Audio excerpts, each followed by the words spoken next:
Assalto no trabalho. Imagens mostram o momento em que entregador reage a assalto e é assassinado na capital. Caso do desembargador suspeito de receber propina. Tribunal de Justiça apura o caso e, se confirmadas as acusações, ele pode ser aposentado compulsoriamente. A Lei Maria da Penha completa hoje 11 anos e, para reafirmar a importância do combate à violência doméstica, um evento foi realizado aqui na capital. Na atividade para reduzir pena, detentos trabalham na manutenção de cemitério. E pela segunda vez consecutiva, o setor automotivo registrou resultado positivo no estado. A venda de veículos cresceu 10%. Hoje é segunda-feira, dia 7 de agosto de 2017. Seja bem-vindo ao Band Cidade, que começa agora.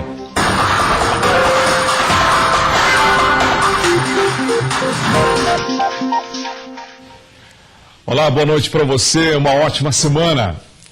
Uma reunião entre desembargadores do Tribunal de Justiça de Santa Catarina definiu hoje à tarde as medidas a serem tomadas depois que um advogado acusou um desembargador de receber propina. A reunião extraordinária teve 62 desembargadores presentes. Desde as 2 da tarde, a denúncia e a forma como foi feita foram discutidas pelo Tribunal Pleno, que definiu algumas ações. A primeira delas é interpelar o desembargador Eduardo Galo, que terá 5 dias para apresentar a defesa. Ao mesmo tempo, instar o advogado a trazer as provas da gravíssima acusação que fez.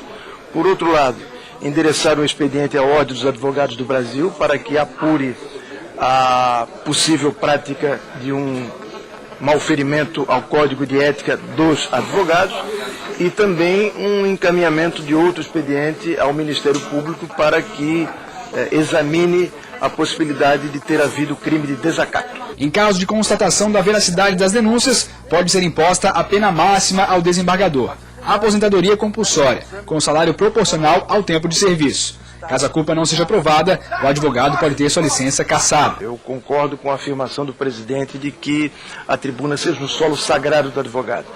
Mas o que é algo sagrado? É algo que é venerável, que é respeitável. Então eu entendo que é o solo sagrado, sim.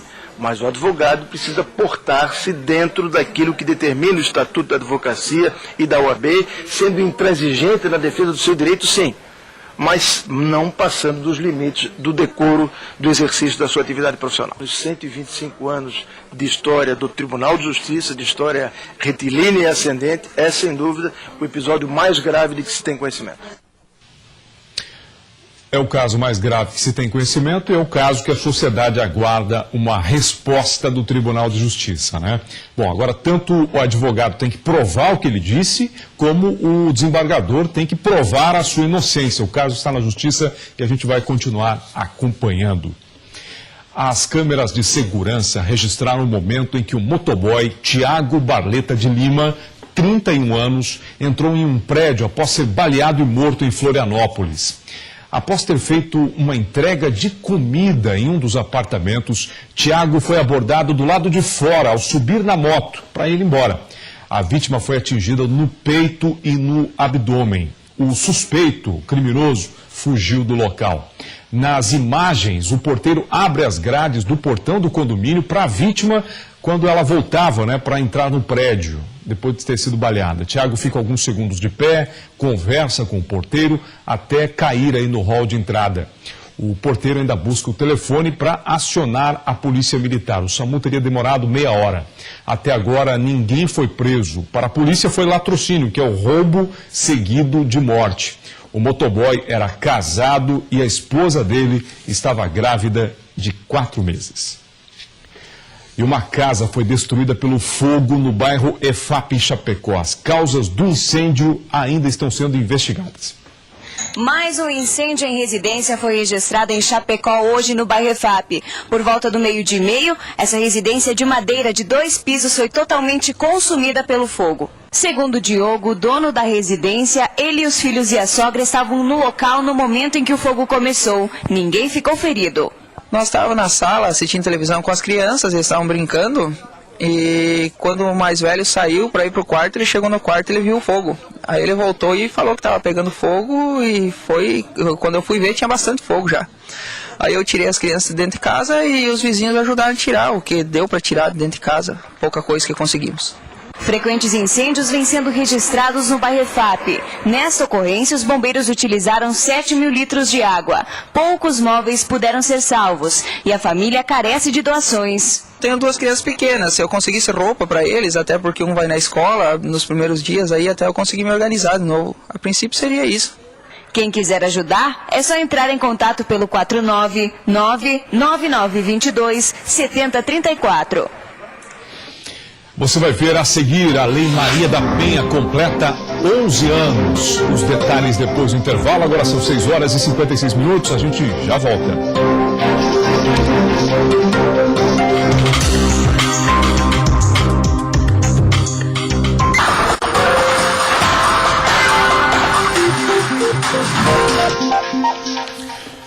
Você está no Band Cidade, agora são 7 horas em ponto. A Lei Maria da Penha completa hoje 11 anos no país. E para reafirmar a importância do combate à violência doméstica, um evento foi realizado aqui na capital. A Lei Maria da Penha é um marco no combate à violência doméstica no país. Desde 2006, obriga o Estado a criar mecanismos para coibir a violência familiar. Essa lei ela trouxe uma perspectiva de gênero para dentro do direito, para dentro das políticas públicas, para o debate público, para as escolas, para as comunidades, para os meios de comunicação social. Ainda assim, os números são assustadores. Em 2016, em cada 3 mulheres, uma sofreu algum tipo de violência. E só a Polícia Militar registrou cerca de 70.000 denúncias de violência doméstica. Números que antes ficavam omissos e que reforçam ainda mais a importância da lei. Às vezes as pessoas pensam em violência contra a mulher e pensam apenas na violência física, Mas até a própria Lei Maria da Penha, ela define a violência doméstica e familiar contra a mulher como toda e qualquer omissão ou ação baseada no gênero que cause sofrimento psíquico, sexual, físico, dano moral, dano patrimonial, morte, lesão à mulher. Para promover o empoderamento e informar sobre os direitos e a importância de denunciar, durante toda a manhã, atividades voltadas às mulheres foram realizadas pela Prefeitura da capital. Hoje a gente preparou uma programação bem especial, com algumas aulas de acro-yoga, defesa pessoal para as mulheres, que vai ser dado pela Guarda Municipal. A gente também vai ter atendimento com a Defensoria Pública, o IGOF também vai se fazer presente, então são várias atividades, espero que seja bem proveitoso. Um dos pontos fortes do evento foi a aula de defesa pessoal. As acrobacias da acro-yoga também atraíram participantes, mas no fim de cada atividade foi reforçada a importância de conhecer os canais de ajuda disponíveis pelo município. Muitas vezes as mulheres vivem relacionamentos abusivos, se submetem a situações de violência porque elas não sabem onde buscar ajuda. Então, no aniversário da Lei Maria da Penha, que completa hoje 11 anos, o propósito dessa ação é divulgar os serviços, as instituições que são responsáveis por esse atendimento, onde ela pode tirar dúvidas, receber orientações sobre a sua segurança e sobre as medidas jurídicas que ela pode acessar. E é sempre bom lembrar, para denunciar qualquer tipo de violência contra a mulher, Disque 180. Pois é, o problema da Lei Maria da Penha é que ela é uma lei, e como toda lei precisa ser cumprida, Mas o grande problema é isso, é fazer cumprir uma lei. Quantas mulheres morrem dia a dia no nosso país porque vão em busca de ajuda das autoridades e aí o que recebem em troca não recebem a ajuda necessária, acabam voltando para casa, o marido perseguindo, a mulher sendo vítima de violência, acaba muitas vezes até sendo assassinada, como nós cansamos aqui de mostrar nos nossos telejornais. Então é preciso fazer cumprir a lei, É preciso amparar essas mulheres que são vítimas de violência. Não adianta só a lei ficar no papel. Pela segunda vez consecutiva, o setor automotivo registrou resultado positivo em Santa Catarina. A venda de veículos novos cresceu 10,3% em julho, na comparação com o mesmo mês do ano passado.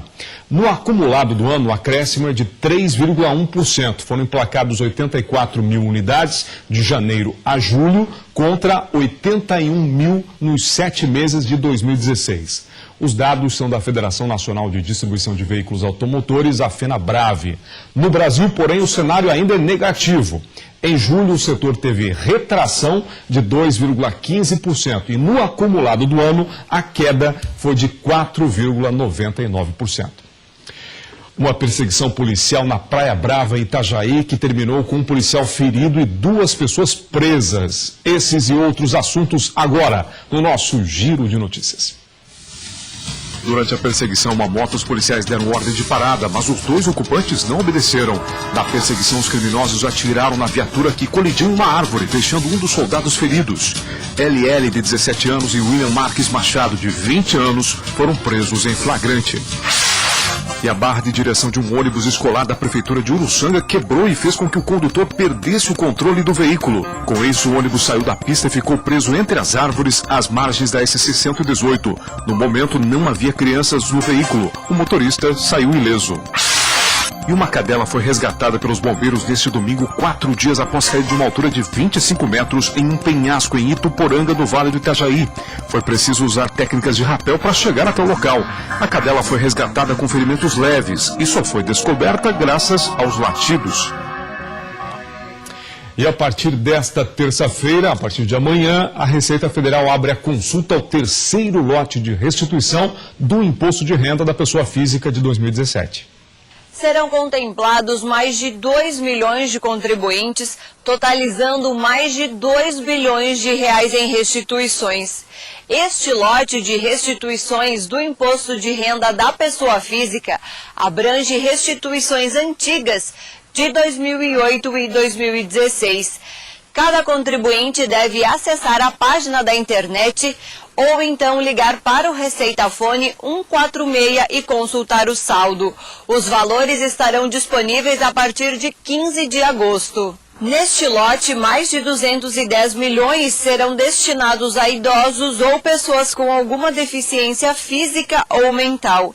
Já a declaração retificadora é para o contribuinte avaliar as inconsistências e fazer a autocorreção mediante entrega de declaração retificadora. A restituição ficará no banco durante 1 ano. Se a pessoa não fizer o resgate neste período, precisará fazer um novo pedido.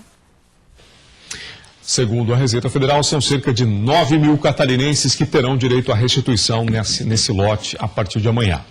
E quase 4 milhões de reais foram arrecadados por 121 municípios de Santa Catarina para o Fundo Municipal da Infância e Adolescência, o FIA, por meio das declarações do Imposto de Renda da Pessoa Física de 2017. No Brasil inteiro, o total de repasse totalizou 51,8 milhões. O FIA é um fundo público que tem como objetivo financiar projetos que atuam na garantia da promoção, proteção e direitos da criança e do adolescente. Os recursos serão aplicados exclusivamente nessa área. Veja depois do intervalo. Um novo tratamento promete revolucionar a forma de combater o câncer da próstata. Os detalhes dessa descoberta já depois do intervalo, 7h06.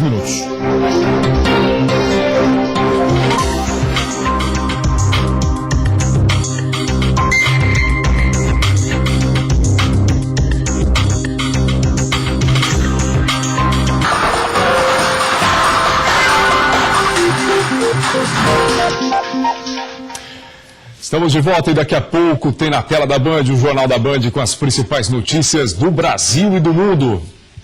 Em Florianópolis, desde a semana passada, detentos estão atuando em serviços de limpeza de terrenos e também na manutenção de prédios. O projeto da Prefeitura está no início, mas deve crescer aí nos próximos meses. A gente vai ver os detalhes dessa iniciativa agora.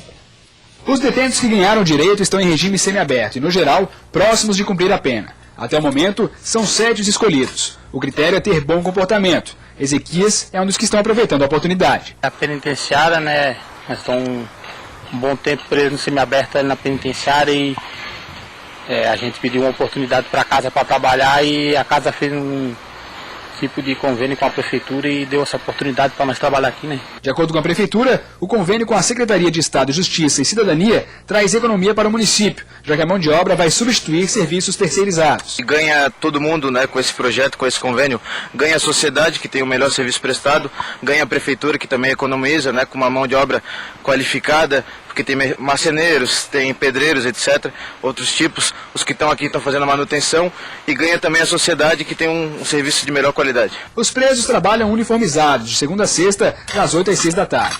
Para cada 3 dias trabalhados, um dia é diminuído da pena. A Prefeitura espera aumentar o número de pessoas no projeto até chegar a 50 apenados trabalhando. Para mim é uma oportunidade, para quem já está um bom tempo preso, né? Uma oportunidade boa que a gente tem de poder voltar à sociedade, né? Lá, trabalhar longe do crime, longe das drogas.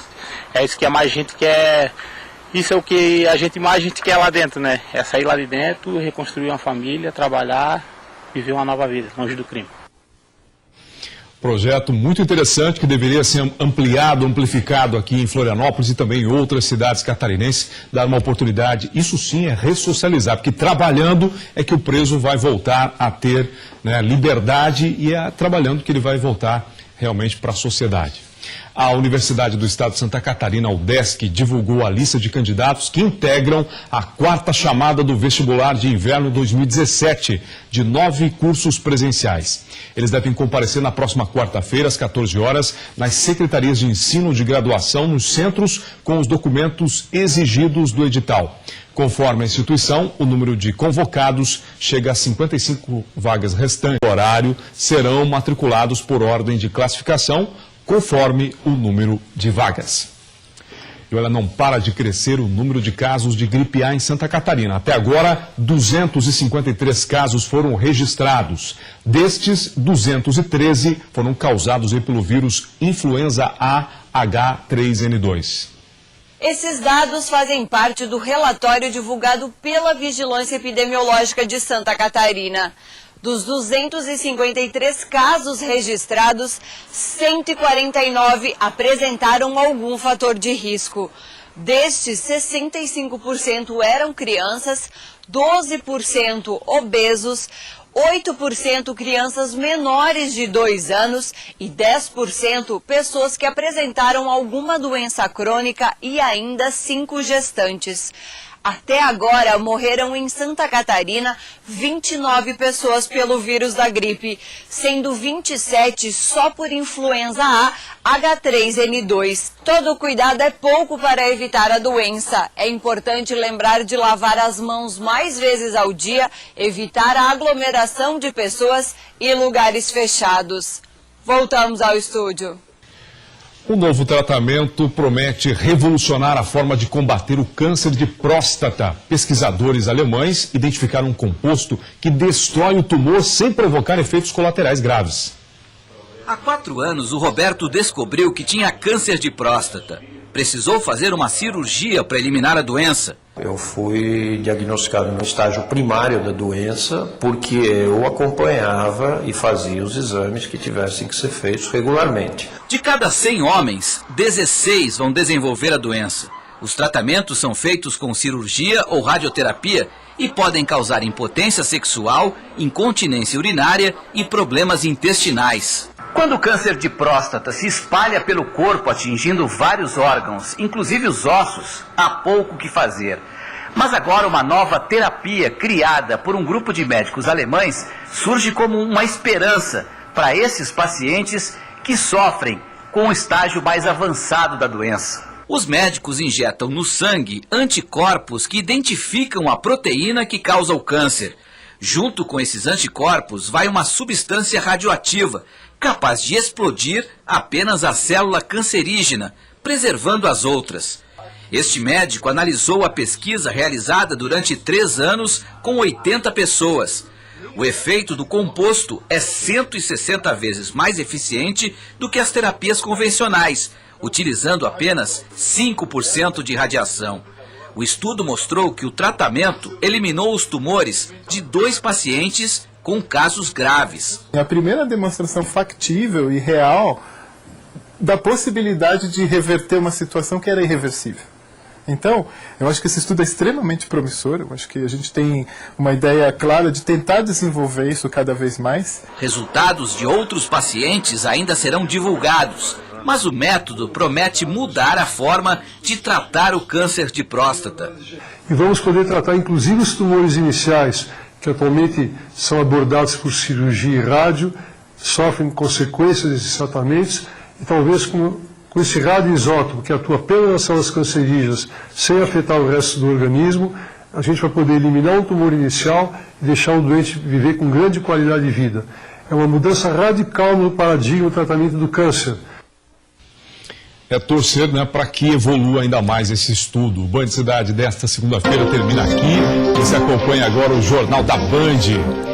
Muito obrigado pela sua audiência, uma boa semana para você e nos vemos amanhã às 6:50. Lembrando que 12:30 tem o Meio Dia Catarina. Boa noite.